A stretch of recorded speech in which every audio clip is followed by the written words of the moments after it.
त्र्यंबकेश्वर महिला हत्या प्रकरणाचा उलगडा. त्र्यंबकेश्वरमधून एक मोठी बातमी समोर येत आहे. अवघ्या 72 तासात पोलिसांनी एका अंधाऱ्या खुनाचा उलगडा केला आहे.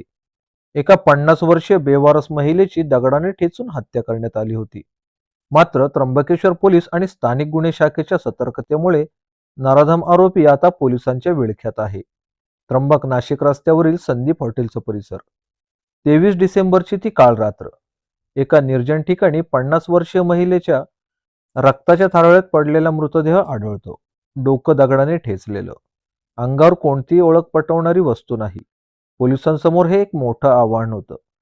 पण नाशिक ग्रामीणचे पोलीस अधीक्षक बाळासाहेब पाटील यांच्या मार्गदर्शनाखाली तपासाची चक्रे वेगाने फिरली. पोलिसांनी गुप्त बातमीदारांचे जाळे विणले. मृतदेहाचे वर्णन आणि कपड्यांवरून तपासाचा धागा भंगार वेचणाऱ्या टोळीपर्यंत पोहोचला.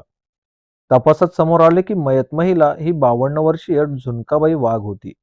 पण तिचा खुनी कोण हा प्रश्न कायम होता. तपासादरम्यान पांडुरंग भगरे हा संशयित बेपत्ता असल्याचं समोर आलं.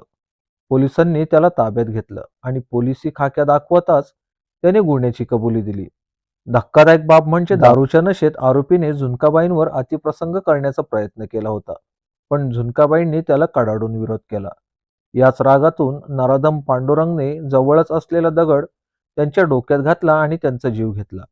स्थानिक गुन्हे शाखेचे पोलीस निरीक्षक रवींद्र मगर आणि त्र्यंबकेश्वरचे पोलीस निरीक्षक महेश कुलकर्णी यांच्या पथकाने केवळ 3 दिवसात आरोपीला बेड्या ठोकल्या. या घटनेमुळे परिसरात पोलिसांच्या कार्यक्षमतेचे कौतुक होत आहे.